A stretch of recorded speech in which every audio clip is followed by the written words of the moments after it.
Estamos de volta com o programa Consciência Humana, o programa para mentes inteligentes, corações livres e pessoas apaixonadas pela ideia de um mundo melhor, sempre lutando pelo bom, pelo justo e pelo melhor do mundo, mais que um programa, um gesto de amor e fé na inteligência humana desde o dia 30 de julho de 2007, aqui na TV Assembleia, sempre às segundas-feiras, às 9 da noite, com reprise aos domingos, às 10 horas da manhã, programa Consciência Humana, com a apresentação do professor Eliel Santana. Já são quase 12 anos. E aqui um programa muito especial, porque esse programa vai ao ar no dia 31 de dezembro de 2018, último dia do ano, né?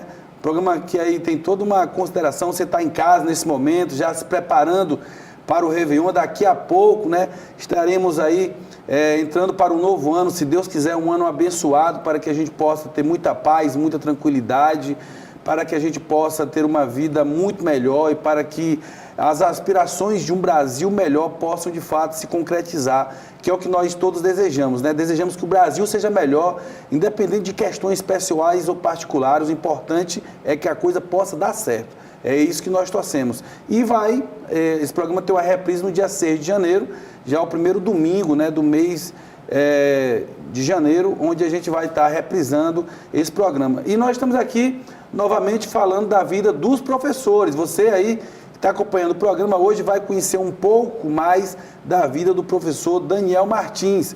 Ele que é professor de História, Geografia, Geopolítica, ou seja, militou aí muitos anos só em Teresina. Hoje divide o seu trabalho profissional na docência entre Teresina e Fortaleza, né? Mas também tem outros trabalhos profissionais que ele faz, inclusive trabalhando com visto em Portugal. Ele vai explicar um pouco disso, mas a gente vai tentar bater esse papo e passar um pouco da história do professor Daniel Martins nessa série de longos programas que nós vamos fazer, mostrando os professores, a docência, os desafios, né, dessa profissão que ajuda tanto este país, ajuda tanto as pessoas a continuar sonhando e a realizar sonhos. Professor, muito obrigado pela sua presença. É um prazer, Eliel, estar aqui, inclusive participando desse programa de encerramento, né, e já de início desse novo ano, como você colocou, que nós aspiramos e desejamos a todos, em primeiro lugar, muita saúde, mas depois muita paz, depois de um ano conturbado, independente de questões políticas. Nós temos que desejar muita sorte, né, ao novo governo e aos brasileiros, para que possamos juntos, né, conseguir superar as dificuldades que na verdade existem, mas que a gente sabe que somente nós, brasileiros unidos, vamos conseguir superar esses momentos que nos aguardam. E eu vou começar, professor Daniel, já dentro dessa tomada que você nos deixa, ou seja, você como professor de História, professor que tem uma visão muito ampla da vida, ou seja, acompanha conflitos ao longo dos séculos, explica esses conflitos para os seus alunos, ou seja, momentos de avanço, momentos de retrocesso. E sabemos que a narrativa dos fatos é uma disputa muito grande, né? Ou seja, grupos lutam para narrar, para dizer como as coisas foram, como as coisas devem ser. No momento como esse, em que o Brasil, até por conta das redes sociais mais ativas, da interação muito mais forte, onde as pessoas elas constroem suas ideias a partir de Facebook, de Instagram, elas nem investigam, nem analisam, nem estudam, ou seja, há esperança para que a gente possa, de fato, ter um entendimento de nação, de compreender o que significa um Brasil? Elielson, eu estou há 21 anos em sala de aula. Eu comecei a lecionar em 1998, que era um ano eleitoral. E de todos esses períodos, principalmente a cada 4 anos, porque como é uma eleição para presidente, ela chama mais a atenção do que a eleição local, do que a eleição municipal. Em 2014, nós tivemos um embate muito grande, que eu imaginava que aquele tinha sido assim, o ápice. Mas todo mundo que trabalha na educação sabe que o ano de 2018 foi realmente um ano complicado. Complicado porque, como você colocou muito bem, eu até às vezes brincava em sala de aula que os especialistas, os pós-graduados em WhatsApp, em Facebook, em Instagram, transmitiam opiniões com muito fake news. E então nós tínhamos muita dificuldade de chegar a um diálogo, principalmente porque, enquanto historiador, né, e trabalhando com essa parte do século XX, de geopolítica, nós temos que não só transmitir a realidade dos acontecimentos, mas tentar ser, de uma maneira geral, né, muito sensato. Ou seja, o ser humano ele não consegue expressar o seu conhecimento sem expressar né, de alguma maneira, o seu pensamento, a sua intimidade. Mas eu sempre, graças a Deus, consegui, ao longo desse ano, superar um grande desafio, que foi transmitir o conhecimento, dando a minha opinião, mas sempre deixando bem claro que nós tínhamos que ouvir a opinião do outro. Que eu acho que esse foi o grande problema do ano de 2018, porque muitas das vezes as discussões surgiam, porque nós tínhamos, na verdade, verdades absolutas, né, sendo redundante, e isso impedia o diálogo, isso impedia o ouvir, que é uma das grandes qualidades que todos nós devemos buscar, o ouvir. Porque quando eu escuto, né, eu consigo, na verdade, dimensionar a minha resposta e entrar num acordo. Foi muito difícil, mas foi um ano que nós superamos. E eu acho que, independente das questões políticas, ideológicas, que muitas pessoas absorveram, muitas das vezes sem nem saber o que é, principalmente porque essa questão de esquerda, direita, que na minha análise está um pouco em desuso e às vezes se estabelecem rótulos, né, do que é direita, do que é esquerda, e às vezes isso nem existe na sua essência, tá certo? Então, tudo isso é muito complicado. E principalmente porque a gente sabe que às vezes essas questões políticas, elas interferem diretamente no aluno. Quando a gente já vê algumas pessoas já falando em mudanças, a gente se preocupa, porque existe um alunado que está vindo preparado desde o ensino fundamental e a gente fica já receoso de que esse ano o Enem, que é o grande exame nacional, possa ter mudanças que atinjam a esse público. E isso causa um prejuízo. Daniel, eu fiz essa pergunta a todos que passaram aqui. A função do professor é formar ou informar? O professor, ele pode cair na tentação de ser um doutrinador ou ele consegue fazer a mediação e realmente ser um professor onde ele tem a sua capacidade de externar o seu pensamento ao mesmo tempo que ele respeite os outros? Eu acho que é de fundamental importância. Como em qualquer profissão, Eliel, se você sabe, em todas as áreas existem os bons e existem os maus profissionais. Eu acredito que, hoje em dia, o próprio aluno, que muitas das vezes a gente põe em dúvida a capacidade do aluno, ele até pode ter, o aluno, uma incapacidade no ato da aprendizagem. Mas, fora isso, ele é capaz em tudo, inclusive de saber se aquele professor é ou não doutrinador. Inclusive, se saber se aquela disciplina está ou não sendo bem lecionada. Por mais que ele possa não ter, repito, a dificuldade de aprendizagem, essa outra dificuldade não existe. Os alunos sabem pontuar. O professor que é doutrinador, o professor que, na verdade, consegue fazer essa ponte entre a opinião pessoal dele, entre o que é certo ou o que é errado. Então, eu acredito... A opinião pública. A opinião pública. Eu acredito, sem entrar em detalhes das questões políticas, mas também não deixando transparecer de forma absoluta, eu acho que é fundamental, tá certo? Essa discussão, esse diálogo, de tentar, na verdade, como você disse, até perguntou qual a função do professor, é informar ou formar? Eu acho que é informar para formar. Eu acho que ele precisa transmitir a informação, mas cabe a ele fazer esse processo de integração e tornar-se aquilo que a gente diz muito, né? Não só o professor, porque a ideia do professor de só o transmissor de conhecimento, mas aquele que, na verdade, educa no sentido mais amplo de fazer com que hoje a ideia máxima de todos, independente de transmitir o conteúdo para que ele tenha o êxito no Enem, é fazer com que ele mostre ao seu aluno que nós precisamos respeitar as diferenças e as opiniões. O papel da escola é aprovar o aluno no vestibular ou a escola tem um papel de formar o cidadão também? Eu acho que a aprovação do aluno no vestibular é o resultado final. Eu acho que o mais importante, principalmente hoje, é você formar o cidadão. Porque você formando o cidadão, isso vem como consequência. Então, acredito que a escola hoje deva se preocupar em formar o cidadão. É bem verdade que a escola, assim como tudo na vida, precisa de um direcionamento. A gente tem, na verdade, a LDB, a gente tem a Base Nacional Comum Curricular, que estabelece as suas regras, mas ela precisa fazer isso. Cada escola tem o seu projeto político-pedagógico. Exatamente. Inclusive, eu acho, Elielso, que nós até já discutimos isso, eu e o Elielso, em outros momentos, eu acho que a educação de Teresina ela é ímpar, ela está dentro de um processo maior, ela está acima da média, né, do que a gente pode estabelecer, mas eu acho que nunca é tarde para aprender. E o que foi discutido durante muito tempo foi aquela questão, né, do excesso de aula, do excesso, na verdade, né, de carga horária. Eu até acho que é importante que fique bem colocado que quando a gente diz o excesso de informação, não é o excesso de informação, é o excesso de aula. não quer dizer que ele não tenha que passar mais tempo na escola. Uma coisa não tem a ver diretamente com a outra. Ele pode passar mais tempo na escola e isso tem sido uma prerrogativa, principalmente de alunos da base, porque os pais precisam trabalhar. Mas entenda que o passar mais tempo na escola não é só para assistir aula, para fazer uma atividade física, fazer uma atividade artística. Assistir um filme. Né? Para assistir um filme, para fazer um teatro, para aprender uma palestra treinar alguma habilidade musical, tá certo? Esportiva. Tá? Mas isso se analisa que nos últimos anos, principalmente nas escolas da rede particular de Teresina, se mensurou qualidade com quantidade.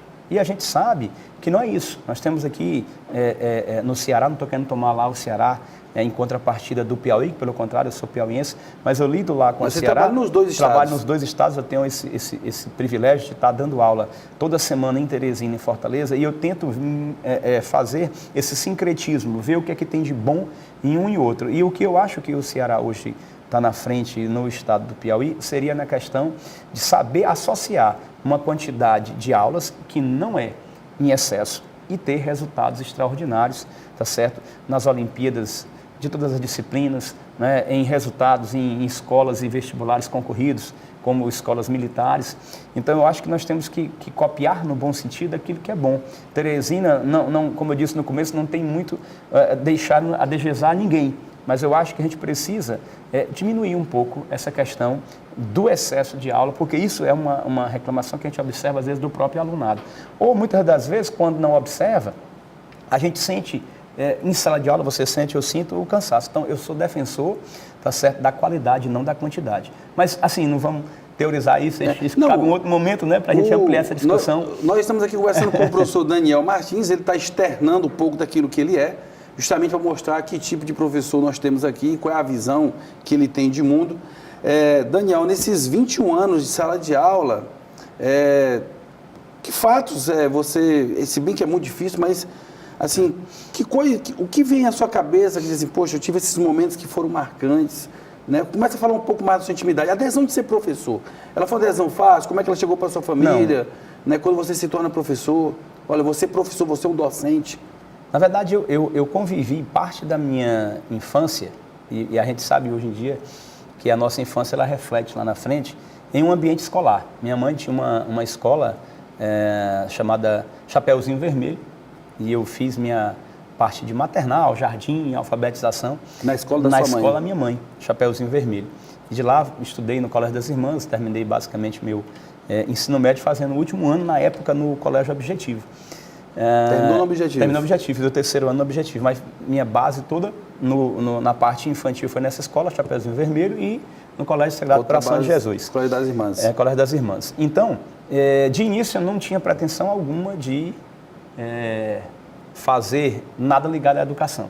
Pelo contrário, talvez fosse professor, eu gostava de jogar basquete e eu tinha esse desejo de um dia, sei lá, ser professor de basquete. Jamais de história, nunca passou pela minha cabeça.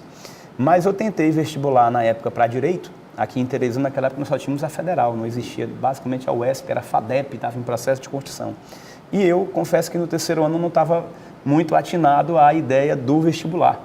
Estava mais empolgado em jogar basquete. E não passei. Posteriormente eu fui morar em São Luís, cursei economia durante 3 anos na cidade de São Luís, na época também trabalhei na Caixa Econômica como estagiário, foi uma aprendizagem muito grande, mas aí chegou aquele momento que eu passei dentro do curso de economia a me identificar muito com a parte de história e não gostava muito da parte de matemática. Tem muito na economia? Tem muito, ciências econômicas tem muito da parte de história, e quando chegava na matemática eu não gostava. E eu disse, rapaz, não está aqui, saudade da família, resolvi voltar para Teresina. E a minha família disse, pois você só volta se você passar no vestibular. E na época já fui mudando, né, meus ares, e eu fiz vestibular para História na UESP. Então vim para cá e já cheguei, de início comecei a trabalhar. Na época eu comecei a trabalhar no Colégio Menino Jesus de Praga, no Lorival Parente, dando aula para a 5ª e 6ª série. E na época interessante que não era História, porque o professor de História era o Alexander, o Alex Mendes, e ele disse que eu tinha que dar aula junto com ele. Você conheceu ele naquele momento? Conheci ele naquele momento e ele dizendo que eu ia dar aula de História junto com ele. Quando eu cheguei lá, ele me deu os livros de Geografia. Eu digo, não, Alex, o que é isso? Eu não sei Geografia. Não, você vai estudar que você vai dar aula de Geografia. E eu passei 6 meses dando aula de Geografia. Na época, tinha feito um teste no Colégio Cursão, tinha sido aprovado em primeiro lugar, mas não tinha sido ofertada a vaga. Então, na época, o professor Moisés de História, que é uma pessoa que eu tenho um carinho muito grande, o professor Moisés... Lá da UESP? Da UESP, sim, o professor Moisés, e foi meu professor. Dizem que o Moisés não dá aula de História, ele é a pré-história. Isso, o Moisés, que vem da Arca do Noé, né?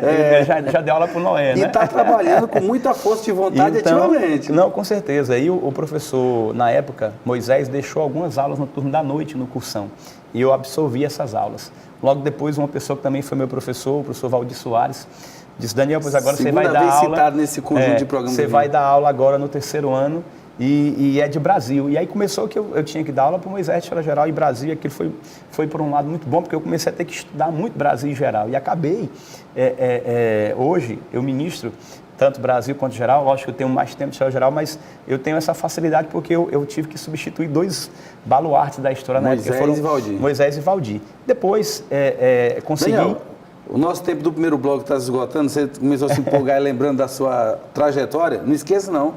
Daqui a pouco a gente volta para o segundo bloco, vamos ver alguns depoimentos aí que deixaram para o nosso amigo Daniel Martins. E em seguida a gente vai para um rápido intervalo e volta para continuar esse bate-papo muito gostoso aqui no último programa do ano, 31 de dezembro de 2018, e o primeiro de 2019, desejando um feliz ano novo e que esse ano seja um ano muito especial para toda a nação brasileira. Estamos aqui torcendo muito para que o nosso país, o nosso estado do Piauí, possa lograr êxito e colher frutos bons, com muita paz, com muita prosperidade, com muito trabalho para todos nós. Vamos ali e voltamos já. Olá, meu nome é Rafael Furtado, sou formado pela Federal do Piauí em Direito já há quase 5 anos, fui aluno do professor Daniel Martins no ano de 2008 e por apenas um ano. Eu me recordo muito bem das aulas dele, pela forma, não só como ele sabia do conteúdo, mas também como ele interagia com os alunos, e isso é algo muito importante, né? Não é suficiente você saber do assunto, mas também interagir com o aluno, principalmente aluno de 3º ano, naquela época que estava todo mundo muito tenso com o vestibular, mas ele conseguiu passar esse assunto de uma forma muito tranquila, e aquilo foi muito marcante para mim, porque eu tenho como meta profissional também ser professor, e a forma como ele passava o conteúdo é algo que marcou minha vida, e também eu pretendo repetir isso até mesmo quando eu for professor, né? Então, tenho saudades das aulas dele, eu gostava muito de história, fui muito bem na prova na época, e eu espero um dia poder reencontrar ele ou no modo ou na vida profissional, então mesmo na vida pessoal, sendo, quem sabe, aluno dele novamente. Um abraço, professor. Boa noite, meu nome é Davi Sena, eu sou médico oftalmologista, especialista em glaucoma, natural de Caxias, Maranhão, atualmente residente em Recife. Pode dizer que eu tive a honra de conhecer o professor Daniel em 2003 e em 2004, momento em qual ele foi meu professor de História e de Geopolítica, um professor realmente diferenciado, capaz de prender e despertar a atenção de todos os alunos. Fez muita diferença em minha formação e com certeza continua fazendo a diferença na formação de muitos alunos. Realmente um mestre, com dom de passar o ensinamento. Um grande abraço, professor, viu? Fique com Deus e tudo do bom e do melhor para o senhor.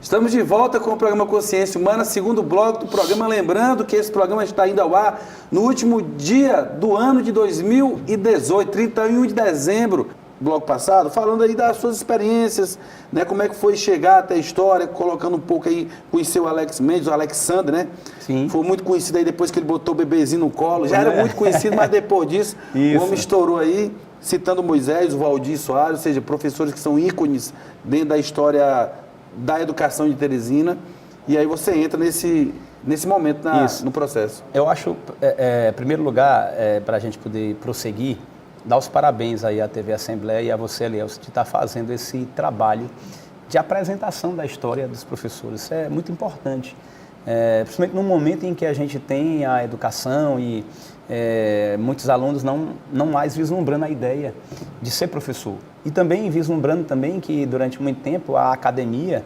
a estadual e a federal trabalharam muito com pesquisadores. E vai até uma crítica construtiva a alguns novos nossos pares para terem hoje um olhar, né, voltado para a ideia da educação. Vou falar de novo aqui no Moisés, que eu tive esse privilégio de ser aluno do Moisés, ainda na educação, de ensino médio, né? De ensino médio, ter sido colega dele, professor, e também já finalmente na UESP de ter sido aluno dele também na universidade. E encontrei, porventura, com ele há uns 3 meses atrás, ele dizia: Daniel, estamos precisando agora mudar a nossa formação, precisamos formar professores. Nós vimos isso, nós temos carência de professores. Eu agradeço muito a UESP por isso, viu, Daniel? Isso é importante, ter essa mescla, né, de não só o pesquisador, mas o professor também. E aí, eu estava falando do Valdir Soares, do professor Moisés, e quero dizer que muitos de nós, professores, precisamos às vezes de oportunidade. E eu quero citar 2 pessoas que me deram uma grande oportunidade. Lá no Cursão, quando eu já dava aula com o Moisés e o Valdir, mas que você queria mais, queria ir para outras escolas, e eu tive uma oportunidade muito grande com o professor Gilson Figueiredo.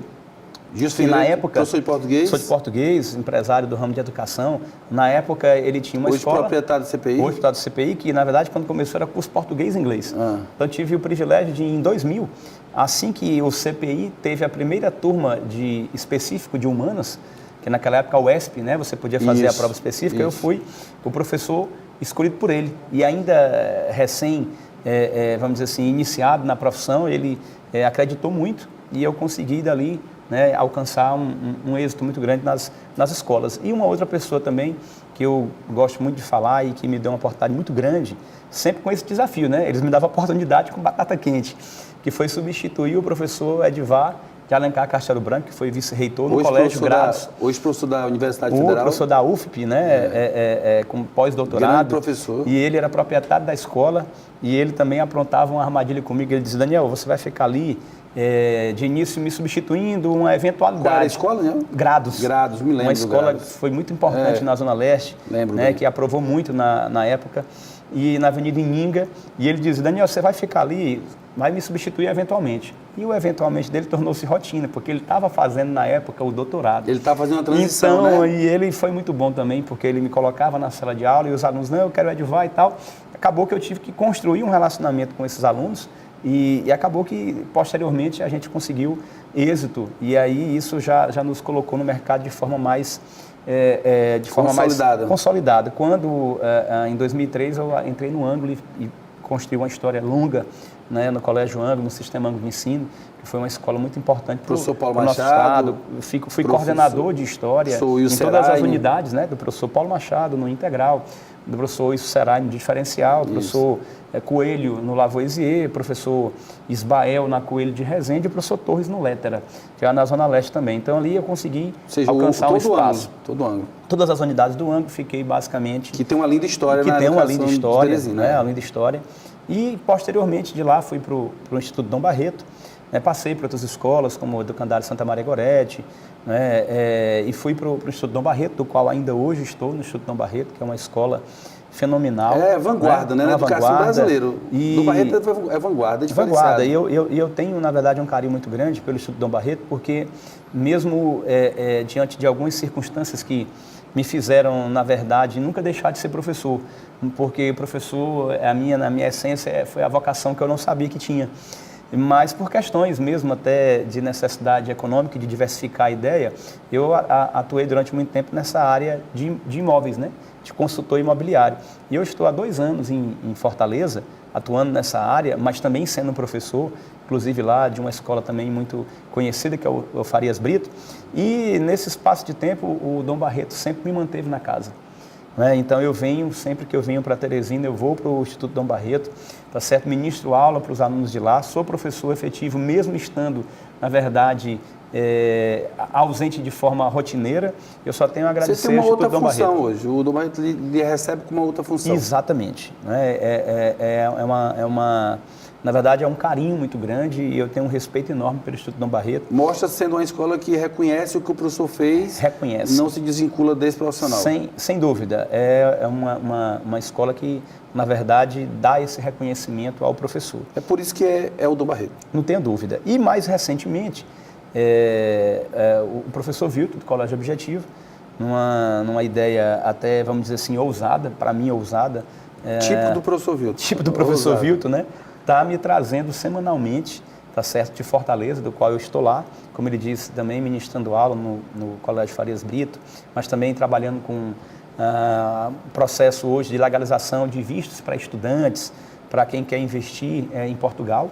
Então ele me traz hoje semanalmente, né? Toda terça-feira eu venho para Teresina e retorno na quinta e passo a quarta-feira no Colégio Objetivo. Você faz parte da equipe de História Faço parte da equipe de História do Colégio Objetivo.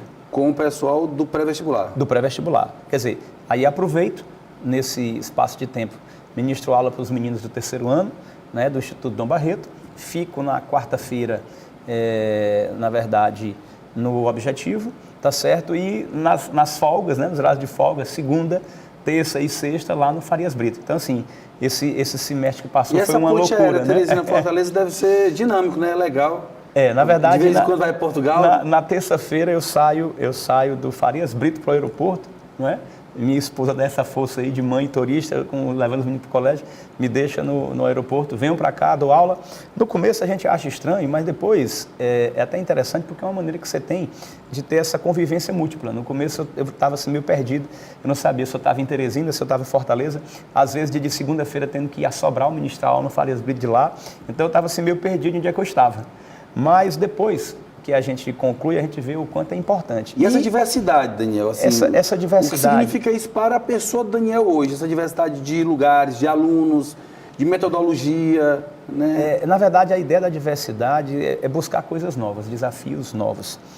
Eu estava, na verdade, já há um bom tempo aqui em Teresina e, sem desmerecer jamais, eu cheguei a um patamar, como todos nós chegamos, em que eu precisava diversificar. Eu achava que só estar na sala de aula não era tão interessante. Então, eu tinha essa veia também, até, vamos dizer, esse DNA. Por outro lado, saindo da educação, o meu avô foi o primeiro corretor de imóveis do Piauí. E eu tinha essa veia de vendedor, que eu até sei que o fato de eu estar dando aula ajuda, né? E como vendedor, de maneira geral, às vezes não tem muita credibilidade, toda regra é exceção, mas a gente construiu dentro desse processo, na área de imóveis, né, uma certa história. Então, a empresa que a gente tem, não sei se posso citar o nome. Pode sim. A Martins Imóveis, a gente construiu essa credibilidade junto a pessoas aqui fazendo vendas de imóveis. Isso nos permitiu hoje a estar em outro estado, né, sendo a primeira, vamos dizer assim, imobiliária que sai do Piauí para o Ceará, que geralmente vem de lá para cá ou de outros estados. A gente é a primeira imobiliária que vai do Piauí para o Ceará. E hoje podemos dizer que estamos em Portugal, né, fazendo a venda de imóveis casadas com esse tipo de visto. O governo português hoje, ele, na verdade, Elielson, ele busca atrair pessoas do mundo inteiro. Por ser o Brasil um país de língua portuguesa, existe hoje uma comissão de países que falam a língua portuguesa, que é o CPLP, em que eles têm convênios. Então, um desses convênios, até para os alunos aí que vão receber a nota do Enem agora em janeiro, vocês podem buscar os editais das faculdades portuguesas no próprio INEP, né? No próprio INEP. Você tem hoje 36 faculdades portuguesas que aceitam a nota do Enem. E esse aluno, ele pode ir para Portugal e estudar em faculdades públicas. A diferença é que lá em Portugal a faculdade pública ela é paga, mas é um valor considerado para nós irrisório, 100 euros, algo em torno de R$450, em que você, na verdade, vai poder pagar essa faculdade, vai poder morar nessa faculdade. Eles fazem lá uma política de alojamento. Então, talvez aí com 300 euros, algo que menos de R$1.500, você vai estar tendo a oportunidade de estudar na Europa, estudar, na verdade, em uma faculdade portuguesa de renome internacional e podendo, posteriormente, ficar em Portugal ou voltar para o Brasil fazendo a revalidação do diploma. Então, a gente atua muito hoje nessa área de estimular essas pessoas a fazerem não só o intercâmbio, mas fazerem o curso de graduação em Portugal, ou fazerem mestrado, ou fazerem doutorado, ou até mesmo quererem morar em Portugal, porque o país também hoje ele vende a nacionalidade a partir de investimentos imobiliários. Daniel, em algum momento você teve dúvida da sua função como professor? Bateu algum arrependimento, tipo, é complicado dar aula de história, hoje está todo mundo se metendo, todo mundo acha que sabe das coisas. É complicado. Ou você sempre soube lidar com a situação? Eu, graças a Deus, tive essa capacidade de conseguir administrar isso. Mas a gente sabe que o grande problema da nossa educação e da nossa área realmente são essas interferências externas, muitas das vezes interferências no sistema como um todo, macro. É por isso que me preocupa não é a questão política, mas é a questão de se mudar o sistema por mera questão, né, de achismo, sem ter uma base científica. Isso me deixa um pouco preocupado e isso faz com que a gente, na verdade, pare para pensar se compensa. Por exemplo, uma das grandes mudanças que eu senti muito, e assim como outros colegas, principalmente na área de humanas, foi quando nós deixamos de ter aqui o nosso vestibular, o PSIL, nós deixamos de ter o vestibular da UESP, e tudo se englobou. Por quê? Porque nós perdemos muito da nossa cultura, Alielso. De lá para cá, nós não vimos mais ninguém estudando História do Piauí, Geografia do Piauí, Literatura do Piauí. E entrar nesse aspecto, leva lá. E você vai pegar lá na terceira série do ensino, né, fundamental, que hoje é o 4º ano, em que você, talvez, o aluno vai estudar pelo mesmo livro que eu estudei, que você estudou, que é um mapa do Piauí na capa. Em que você aprende ali na terceira série. Aí você passa 4ª, 5ª, 6ª, 7ª, 8ª, você passa basicamente 7 anos da sua vida sem estudar a História do Piauí, Literatura, Geografia, e não vai estudar. Por que não vai estudar? Porque não vai precisar. Quando nós tínhamos pelo menos 50% das vagas, como hoje se mantém ainda o Unicamp, quando hoje se mantém a FUVEST, que eu sei que tem a questão dos recursos, mas quando você se mantém, você forçava aquele aluno no terceiro ano, por mais que fosse de forma pequena, mínima, EMA, né? A ter, na verdade, o contato, né? A ter o contato com a nossa história. Então, isso é muito constrangedor, muito complicado. Então, isso aí faz com que você, na verdade, fique receoso. Lógico, já saindo de outra versão, que eu também não sei, a tua pergunta foi um pouco ampla, a gente tem hoje um mundo diferente. Os alunos, na verdade, antigamente, Elielso, há 20 anos atrás, o aluno trazia o livro e dizia, professor, na página tal, eu estou vendo isso. E hoje ele não faz isso. Às vezes, dependendo da aula, da escola, ele entra ali na internet e diz, professor, no Google está dizendo isso, está certo? Então, aquela ideia do ser vigiado, né? Lembra até um pouco aí o Michael Foucault, com várias versões, né? Exatamente, com várias versões, em que você vê que as versões que estão surgindo agora, elas não abrem o espaço para a discussão. Ela abre espaço para sobrepor aquela versão. Ela entra como convicção. Ela como convicção e anula aquilo que supostamente não era o correto para substituir o que não é correto por outra coisa que eles consideram correto.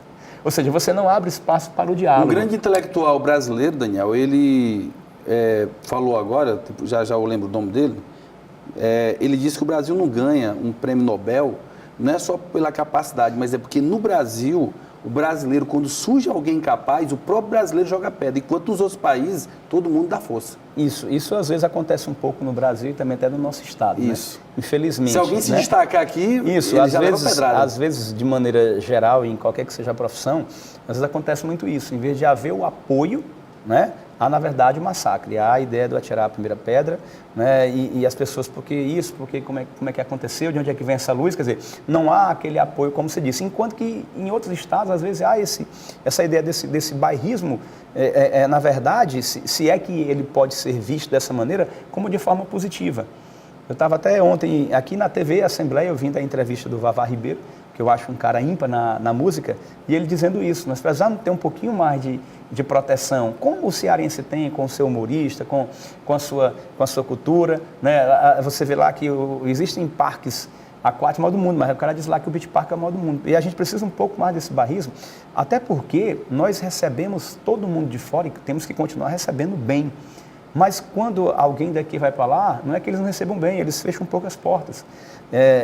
E reitero, lá em Fortaleza eu sou muito bem tratado, na Escola Farias Brito, mas talvez, eu não conheço nenhum outro colega, se vocês me conhecem, me digam, que conseguiu daqui ir para lá, mas de lá para cá já há uma vinda já chega com muito mais força, né? Muito mais acolhido. Muito mais acolhido em vários outros momentos, e colegas que foram bem-vindos e que fizeram sucesso, eu não estou condenando isso, estou só dizendo que a gente precisa às vezes olhar com mais carinho para as coisas que nós temos com qualidade. Para olhar com mais carinho para isso. Por isso que eu lhe agradeço a oportunidade de estar aqui hoje, podendo dizer isso. O professor forma, o professor informa, o professor tem todo um estudo, uma pesquisa, o professor ele tem um acesso a livros, né, muito grande. Eu te pergunto, o professor, ele pode ser ousado, ele pode ter autonomia de fala né, dentro do que nós temos aqui em realidade cultural na nossa cidade, no nosso estado? Ou ele tem que ser um simples reprodutor de conteúdo? Não, eu acho que o professor, e aí isso fica mais forte dentro da nossa área, Elielso, você que trabalha na área de ciências humanas, filosofia, sociologia, eu que trabalho na área de história, eu tenho como obrigação romper essa barreira de não seguir aquilo que nos é repassado, no sentido de nos boicotar ou de nos monitorar, de não dizer aquilo que a gente acha correto. Logicamente que com responsabilidade, como nós discutimos aqui no começo. Eu consegui esse ano entrar em sala de aula e ter que discutir, por exemplo, fascismo, nazismo e comunismo, né? Discutir enquanto conteúdo que iria ser explorado e foi no Enem e outras faculdades, e num momento paralelo estava sendo discutido no WhatsApp, Instagram, Facebook, que um candidato X era fascista e que o outro era comunista, e a gente vinha cada absurdo, né? E às vezes a gente tinha dificuldade de explicar isso, mas depois que eu conseguia pontuar em sala de aula e que a gente conseguia dar essa abertura para os alunos discutirem, a gente se sentia feliz por estar mostrando a ele que havia aquilo. Agora, muitas das vezes eu ficava infeliz porque, Elielso, eu não entendo nada de medicina, eu não entendo nada da engenharia civil. E eu não posso dar pitaco na medicina, na engenharia civil. Eu dou medicina e engenharia civil como exemplo de ser qualquer outra profissão. Mas você via médicos, você via engenheiros civis, você via pessoas que não tinham formação alguma na área de história ou filosofia, estabelecendo verdades e impondo aquelas regras. E aí é onde a gente fica, né, a ver navios. Quer dizer, nós que passamos aqui um bom tempo estudando, estamos fazendo pós-graduação, estamos fazendo mestrado, buscando doutorado, nós que estudamos não tem validade alguma aquilo que a gente fez, então a interferência nesses momentos agora foram muito mais externas. Graças a Deus que nas escolas que eu ministro aula hoje, Instituto Dom Barreto, Objetivo e o Farias Brito, nós tínhamos autonomia. Lógico, a preocupação sempre era para saber como colocar, para que isso não fosse interpretado pelo aluno como uma fala ou como uma ideia de doutrinamento, que me preocupa muito hoje, essa questão, porque até tento versar, eu estava vendo aí uma fala de que as escolas, de que as concepções das escolas são marxistas, e muitas das vezes, eu estava até comentando agora na revisão para estadual do Ceará, que essa concepção marxista ela precisa ser entendida primeiro, porque o cara entende que a concepção marxista é só a ideia de um Marx comunista, e nós temos dentro da história a concepção da história positivista, marxista e da nova história, que necessariamente não é uma concepção da história para ser comunista. A história do ponto de vista marxista, eu estudar a história a partir de estruturas. Se eu estudo o Egito, por exemplo, falando da política teocrática, da economia agrícola, da religião politeísta, isso é uma história marxista. Ela não é comunista, ela é marxista porque ela estuda as estruturas. Ela é positivista, quando eu falo do Tiradentes, do 21 de abril, ou do 15 de novembro do Deodoro, do ponto de vista positivista, por estar focando em datas, em heróis. Ou quando eu digo, por exemplo, que o Vargas gostava de jogar ping-pong e tomar chimarrão, é uma concepção da nova história. Então, às vezes, os conceitos pré-estabelecidos, de fora para dentro, é que acabam interferindo no nosso processo educacional. Muito bem, professor Daniel. Nós vamos agora para um rápido intervalo, alguns depoimentos aí para você e para você que está acompanhando nosso programa. A gente volta já com o último bloco, né, no último dia do ano, 31 de dezembro, e sendo reproduzido esse programa no dia 6 de janeiro, que é o primeiro domingo de 2019, desejando a você tudo de bom nesse ano. A gente vai ali e volta já.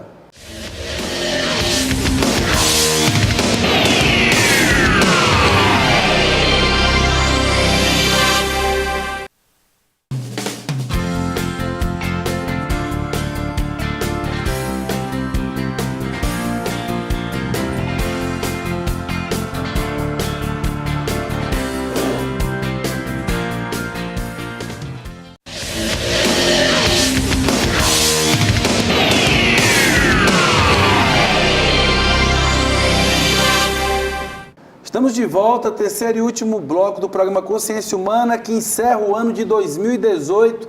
Volto a repetir, agradecendo, né, por esses 365 dias que foram difíceis pessoalmente. Eu e Eliel Santana, foi um ano muito complicado do ponto de vista da saúde, principalmente da coluna, né? Comecei e terminei o ano com essa coluna dando trabalho, mas às vezes a dor, ela nos serve para que a gente possa dar uma parada, entender um pouco a vida. Ela tem o seu valor, a dor tem seu valor. Nós não podemos simplesmente querer se desfazer da dor, até porque a gente só sente dor e o melhor da dor é saber que nós não estamos mortos, né? Quem sente dor é quem está vivo, e sente dor, seja ela qual for, ela faz com que a gente reveja alguns critérios para a vida e a gente possa tomar decisões, amadurecer, né? Ver onde a gente tem que melhorar, onde é que a gente tem que se reavaliar. Enquanto ser humano, a gente tem sempre que estar fazendo esse processo de renovação, entender que algumas derrotas que a gente tem na vida, alguns fracassos, se a gente fizer o discernimento correto dessas derrotas, desses fracassos, a gente pode dar um passo muito importante na vida, tomar novas decisões, melhorar como ser humano, entender os nossos erros, não desconsiderar esses erros, assumi-los quando tivermos que assumir, para que a gente possa melhorar como ser humano. Eu acho que, né, quando termina um ano e começa o outro ano, eu acho que vem essa perspectiva de uma forma muito mais forte, da gente olhar com muito mais critério, até porque a gente entra num período em que todo mundo tem mais tempo para si, para a família, e aí você olha para o seu filho de lado, olha para a sua esposa, olha para o seu marido, olha para a sua mãe, para o seu pai. Por exemplo, esses dias eu estive adoentado em casa e minha mãe passou 2, 3 dias lá em casa comigo e cuidando, botando gelo nas minhas costas, cuidando de mim. Me deu uma saudade dos meus 10 anos de idade, quando minha mãe estava sempre ali, cuidando. Ou seja, terminou que a dor, ela trouxe uma convivência familiar que há muito tempo eu não tinha, dentro de uma relação mais próxima, de uma forma diferente, e que me deu saudade de velhos tempos, né? E assim, assisti até um filme essa semana chamado Nostalgia, que está aí na Netflix, um filme até lento, e para muita gente não vai nem gostar do filme, mas um filme que mostrava muito, principalmente as pessoas quando alguém morre, eles têm que guardar aquilo que era objeto que a pessoa guardava, que parecia não ter nenhum valor.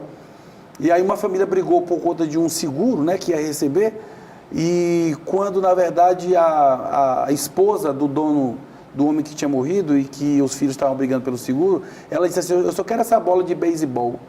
E a bola de beisebol, ela tinha 70 anos, tinha um autógrafo de um jogador de beisebol muito importante, e quando ela foi até um colecionador em que a bola já não servia mais para ela do ponto de vista emocional, em que ela vendeu para o colecionador, ela que abriu mão do seguro, conseguiu vender a bola por um valor muito superior ao que o seguro cobriu da casa e que os filhos brigaram. Por causa da bola de beisebol, que tinha um valor sentimental grande para o marido, mas que tinha para o colecionador um valor muito grande. Mostrando que às vezes a gente pode aí reformular, né, a nossa perspectiva e a nossa visão de mundo. Então, nesse aspecto, a gente deseja um ano novo em que a gente possa olhar o simples, olhar os detalhes e possa olhar para a nossa profissão, para aquilo que a gente tem que fazer com mais carinho, olhar para o cotidiano, o dia a dia, dando muito mais grau de importância. Às vezes a gente acha que tudo é normal, que é só mais um dia, mas não é, gente. Não é só mais um dia, não é só mais um ano, né? A nossa vida ela é limitada do ponto de vista físico e uma hora a gente vai ter que prestar conta de tudo isso, e o que a gente deixa só é o nosso legado, né? E de legado o professor Daniel entende que é o professor de História que está nos ajudando a compreender, a refletir tudo isso aí. Professor Daniel, dentro desses legados, né, você já falou aqui de algumas pessoas, qual o maior legado que o professor Daniel acredita tenha deixado nesses 21 anos de sala de aula? Complicado a gente dizer isso, né, Elias? Mas eu sempre tentei, ao longo desse período, buscando aquilo que você colocou no começo, me preocupar não apenas em informar, mas dentro do processo histórico da sala de aula, da rotina, tentar quebrar paradigmas, tentar mostrar a esse aluno, tá certo, que horizontes ele vem buscar. E nós sabemos que ao longo desses 21 anos, algumas profissões elas foram parâmetros para muita gente. Medicina nunca deixou de ser, ainda hoje é muito forte, mas durante muito tempo o direito teve muito em voga, a área de engenharia, e aqui e acolá outras profissões surgem. E às vezes eu me preocupo muito, eu digo isso até em casa para o meu filho mais jovem que está fazendo vestibular, e disse isso para os alunos que conviveram muito comigo esse ano. Então eu chegava em algumas turmas em que tinham 100, 200 pessoas fazendo vestibular para um único curso com a quantidade de vaga muito reduzida. Eu sempre tive esse cuidado de perguntar e às vezes até de provocar, de instigar e dizer: você quer fazer isso? Por quê? Por que você quer fazer isso? Não é melhor você partir para uma outra opção? E alguns alunos às vezes dizem: professor, mas você está me desestimulando. Eu digo: não, se você quer fazer, você não pode se sentir desestimulado. E se você se sentir desestimulado, venha conversar comigo em particular, é porque você está precisando fazer um outro curso. Porque nós temos a obrigação, Elielson, de mostrar, principalmente hoje, no século XXI, em que vocês estão vendo reportagens que daqui a 12 anos, provavelmente algumas profissões não existam mais. que nós temos vida, e reitero, pelo amor de Deus, eu dei o exemplo da medicina e quero que a sua esposa é médica, eu tenho amigos médicos e quero que muita gente continue fazendo medicina porque precisam nos ajudar. Mas que se quebre esse paradigma de que para ser feliz precisa ser médico, ou precisa ser advogado, ou precisa ser engenheiro, você pode ser professor de história, de filosofia, de educação física, você pode ser jornalista, você pode ser apresentador. Existe uma gama de oportunidades e que muitas das vezes, por sermos ainda uma cidade acolhedora, legal, linda, mas provinciana em alguns quesitos, né, inibem capacidades, qualidades, que fazem com que 2, 3, 4, 5 anos pessoas fiquem, às vezes, traumatizadas de não quererem buscar uma outra alternativa, porque, às vezes, o pai e a mãe não deixam, ou porque, às vezes, ele se sente pressionado pelo sistema. Eu acho que isso, ao longo da minha vida, eu consegui, dentro de uma forma, né, muito singular, muito pequena, porque é aquela velha historinha daquele cidadão que estava lá jogando as estrelinhas do mar.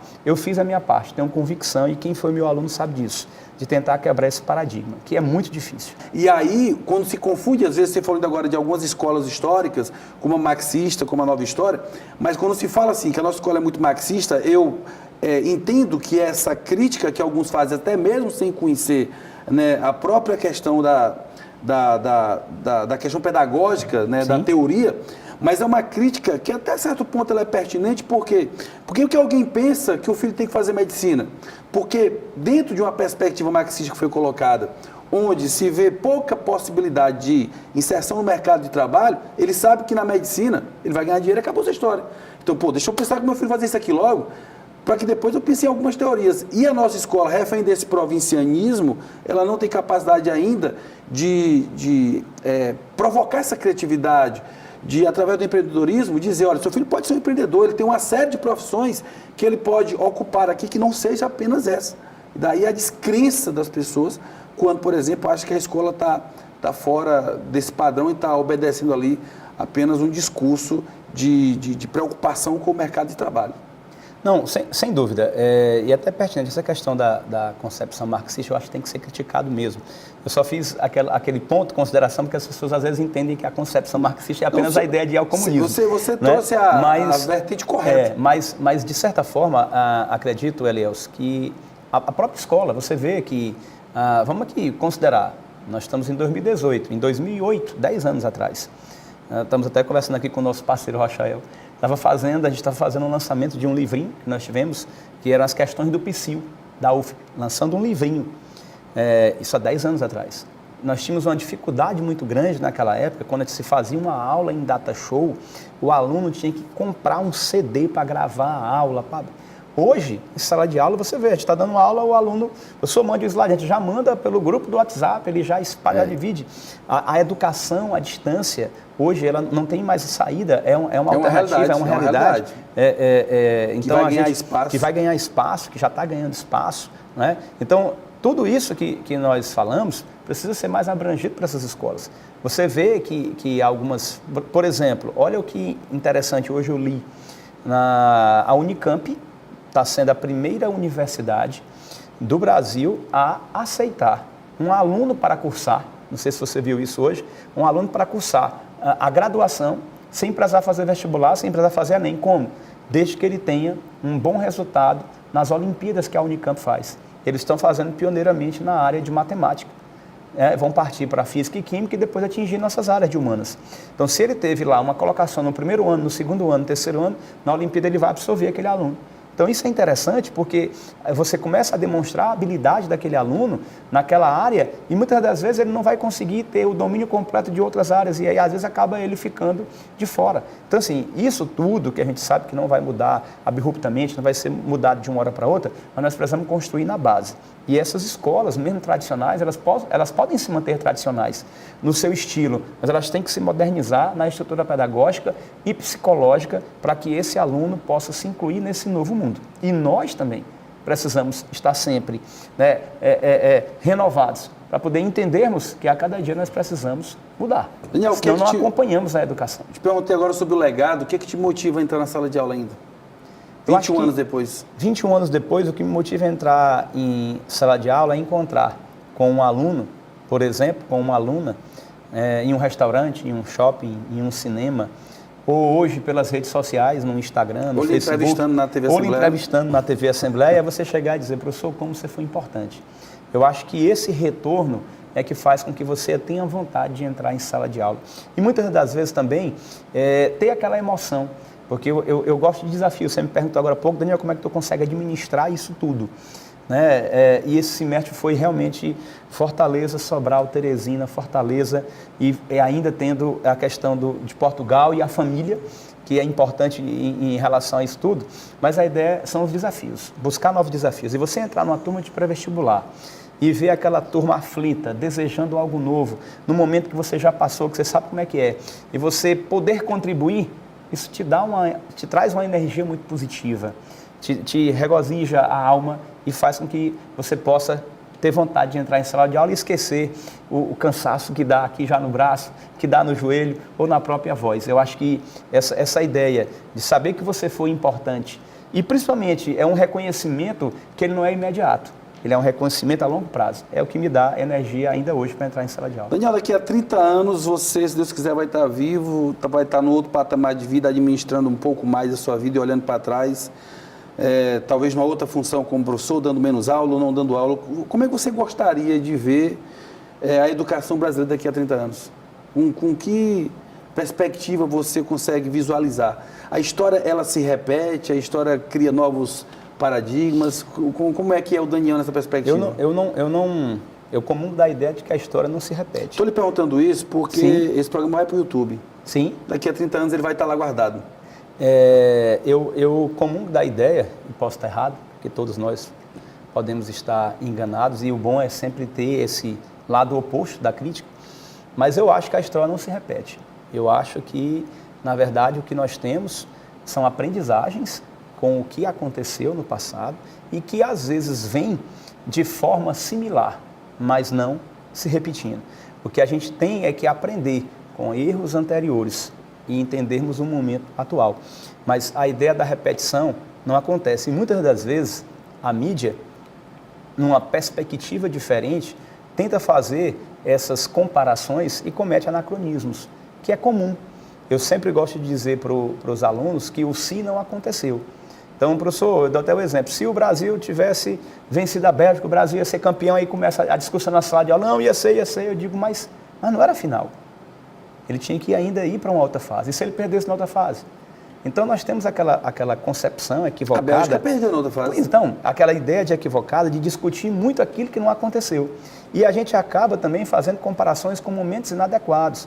Então, por exemplo, foi muito discutido agora o fascismo, o socialismo e o nazismo. Isso é até interessante, porque agora a gente já vai começar o ano dessa perspectiva de discutir, de dizer fulano de tal é fascista, é socialista, ou aberrações de dizer que um era o outro e tal. E na verdade não é isso. Eu vi muita gente, muito historiador, inclusive, dizendo assim, feliz com relação a 2019.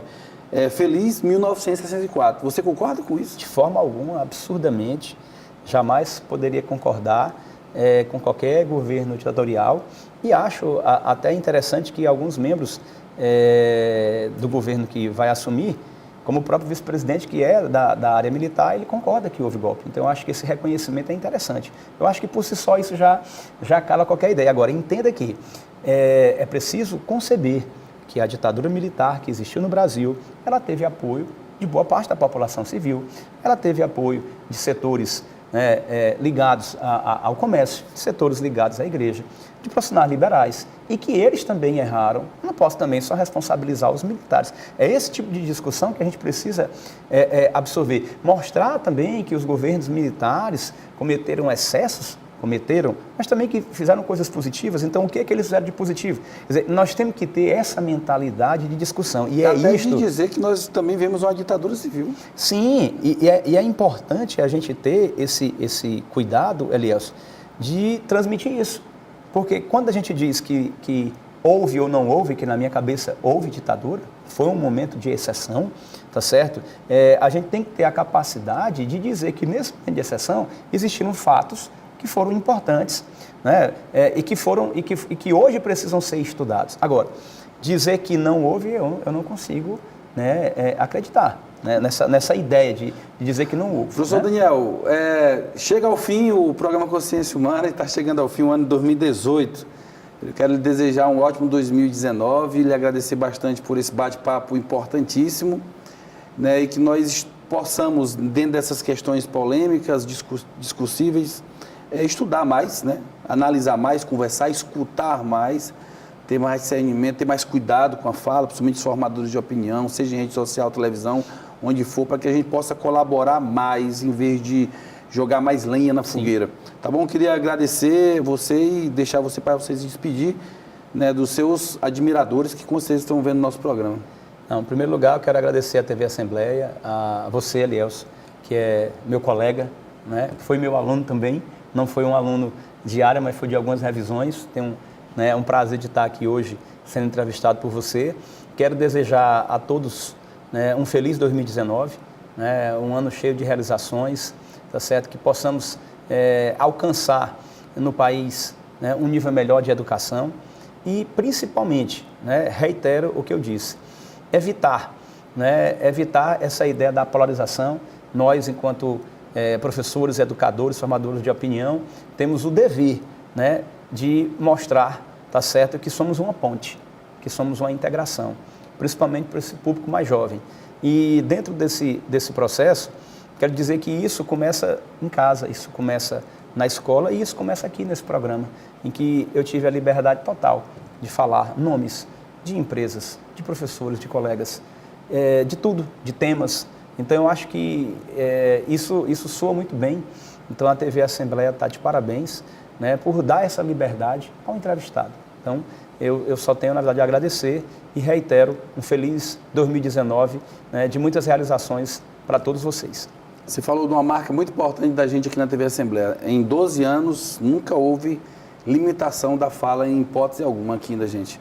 Tá certo, Daniel? Muito obrigado, professor Daniel Martins. Você que acompanhou o programa Consciência Humana, o último de 2018, o primeiro de 2019, que a gente possa ter um ano maravilhoso, de muita saúde e muita paz. Nós vamos continuar aqui na TV Assembleia em 2019, trabalhando bastante para levar a você esse tipo de entrevista, ou seja, para agradar, não só agradar o telespectador, mas levar ao telespectador algo que ele possa agregar a ele, né? O que ele possa, parar, pensar, refletir em casa, né? Nós não somos a verdade absoluta, aquilo que nós estamos falando aqui, pelo contrário, estamos aqui para ser questionado mesmo e para entrar num rol de discussão pacífica e que possa, de forma positiva, colaborar para uma reflexão melhor, mais profunda, né, e com muito mais responsabilidade. Muito obrigado a Deus pela oportunidade de estar aqui.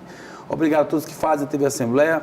Beijo grande na minha família, tá certo? A todos os meus alunos e que a gente possa ter um ano de 2019 com muito amor e muito carinho. Gente, muito obrigado e vamos continuar, vamos trilhar o nosso caminho.